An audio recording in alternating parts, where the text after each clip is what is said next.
今日はスタジオのボーカル生成機能の細かい性能について調べていくよ。ボーカルの生成はスタジオの中でも特に複雑な処理をしているようで、やり方によって生成結果が大きく変わる。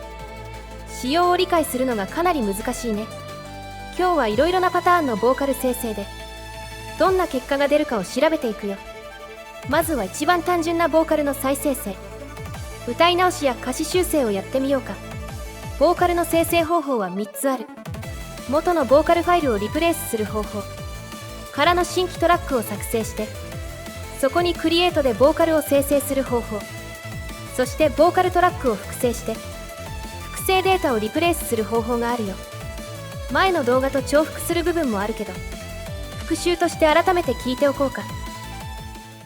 スタジオの中で見つけた僕の秘密のパラダイス、光と音が溶ける場所、スタジオの中で見つけた僕の秘密のパラダイス、光と音が溶ける場所。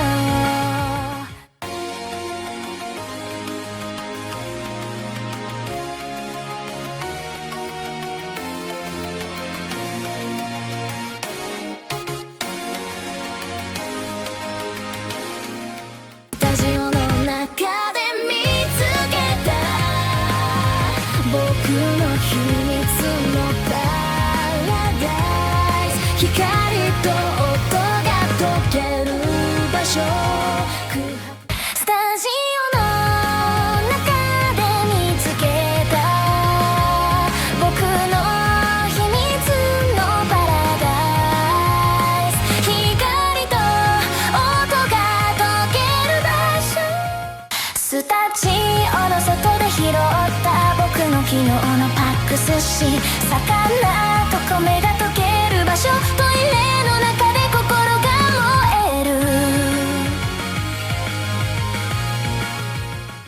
スタジオの外で拾った僕の昨日のパック寿司、魚と声が溶ける場所。3種類のボーカル生成方法のそれぞれの特徴を聞いてもらったよ。ボーカルトラックをそのままリプレイスすると、その部分のデータは生成に利用されなくなる。だからリプレイス部分のメロディーは再現されない。でもその前後の部分は参照してくれるから、前後のボーカルとうまくつながるように。歌声や歌い方は元のボーカルの影響を受ける。新規トラックを作成してクリエイトする方法は、ボーカルトラックを残すと競合が起きる。ボーカルトラックを消すと競合が解消されて、ボーカルを生成できるようになるけど、元のボーカルが前後の部分を含めて全て消えてしまっているから、メロディーはもちろん歌声や歌い方も元のボーカルを再現しなくなるよ。ボーカルトラックを複製してリプレイスすると、元のボーカルトラックが完全に残るから、歌声も歌い方も元のメロディーも再現する。ただその一方で大きな変化に弱くなるよ。元の歌とかけ離れた指定をすると不安定になる。アドボーカルと似たような挙動になるね。それじゃ次はどこまで歌声を変化できるか、それを詳しく調べていってみようか。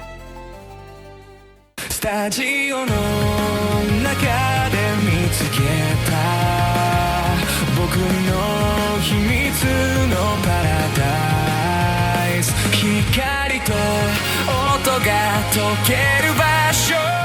スタジオの中で見つけた僕の秘密のパラダイス、光と音が溶ける場所。スタジオの中で見つけた僕の秘密のパラダイス、光と音が溶ける場所。歌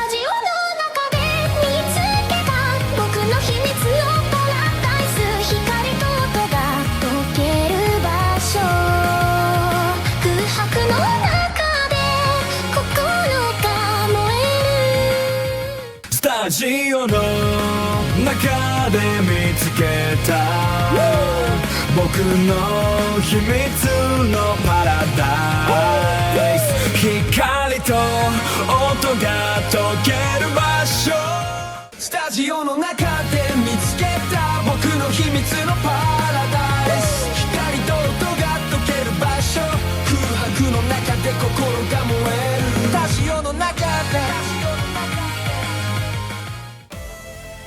元のボーカルを残せばメロディーは保てる。しかし大きな変更ができず不安定になる。元のボーカルを消せば大きな変更ができる。でも元のメロディーは消えるってことだね。元のボーカルの有無で性能はかなり変わる。どちらを選ぶかしっかり考えたいね。次は楽器指定ボーカルとバッキングボーカルの差を調べていこうか。今まで使ってきたのはボーカルだけど、バッキングボーカルという生成もあるんだ。バッキングボーカルの生成の特徴は、まずは既存のボーカルと競合しないこと。要するにボーカルトラックを残したまま空のトラックにクリエイトしてもボーカルが出る。この時のクリエイトは元のメロディーに合わせる。複製、リプレイスと似たような挙動をするよ。そしてボーカルが伴奏風になるよ。ボーカルが複数人になったり、元のメロディー以外をハモリで歌ったり、いろいろなエフェクトがかかったりする。そして歌詞の一部を歌わない場合がある。これは具体的にどうなるかというと、例えば伴奏が消えてボーカルだけになるとき、バッキングボーカルも消えることがある。あくまでバッキングボーカルは伴奏扱いだから、スノが音楽的に不要だと判断した場合、こちらが入力した歌詞を無視して一部の場所を勝手に歌わなかったりするよ。それじゃ実際にどんな歌声になるのか、バッキングボーカルで歌を生成してみよう。スタジオの中で見つけた僕の秘密のパラダイス、光と音が溶ける場所、スタジオの中で見つけた僕の秘密のパラダイス、光と音が溶ける場所、空白の中で心が燃えるスタジオの中で見つけた僕の秘密のパラダイス、光と音が溶ける場所、空白の中で心が燃える。ス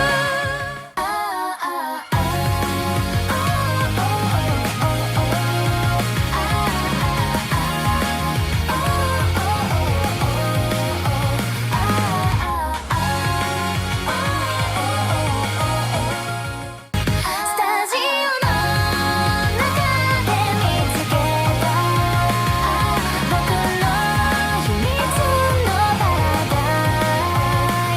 ラダイス、光と音が溶ける。バッキングボーカルはボーカルよりも伴奏に適した生成をすることが多い。でも複数人だったり歌が途切れたりと、ちょっと癖のある効果が多くて厄介だね。状況によってはボーカルを使った方がバックボーカルを作りやすいこともあるよ。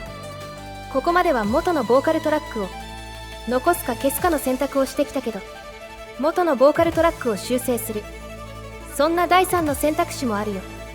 ミュートは生成の際に参照されなくなる。データを消すのと同じ効果だと話したね。ボリュームは下げるほど元のメロディーを再現しにくくなる効果があるよ。ミュート、無音だと全く再現しない。音を下げるほど再現が弱まる感じだよ。残念だけど生成されるボーカルを小声や弱い声にする効果はないね。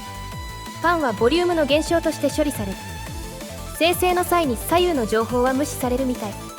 トランスポーズ、ピッチの変更は再現されるよ。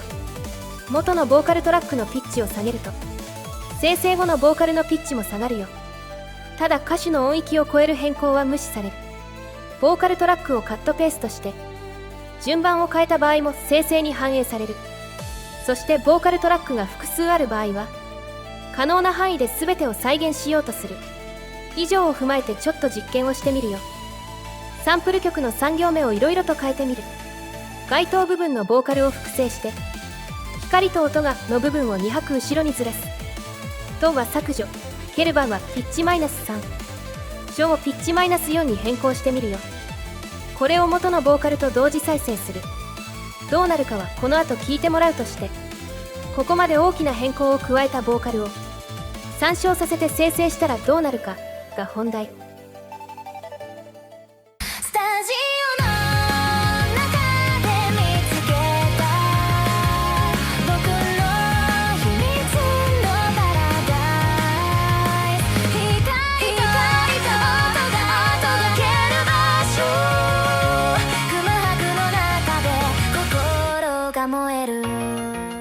スタジオの中で見つけた僕の秘密のパラダイス、光と音が届ける場所、空白の中で心が燃える。さすがに同じタイミングで別の文字を歌う。そこまでの再現はしてくれなかったけど、結構無茶な改変をしてもそれを再現しつつ自然な歌声になるよう再生成してくれる。スタジオ動画の第1回でスタジオでできるいろいろなアレンジを紹介した。でも DAW だともっと高度なことができる。あえてスタジオでやる必要はないと言ったけど、生成による修正を使うと話は変わってくる。さっきの生成は DAW では再現できないよ。ただボーカルトラックを修正する方法はスタジオより DAW の方が圧倒的に多い。なら DAW で修正したボーカルトラックを参照させて生成したらどうなるだろうね。まあそこまでやると動画が終わらなくなる。ということで今日の話はここまでにするよ。前回の動画で予告した声ネタの話も結局時間がなくてできなかったね。スタジオは調査してると話すべきことが多すぎて想定より時間が伸びちゃうんだ。毎回嘘予告みたいになっちゃってるけど、まあその点は許してくれると嬉しいよ。次回は楽器指定ドラムとパーカッションをテーマにする予定、多分。それじゃまたね。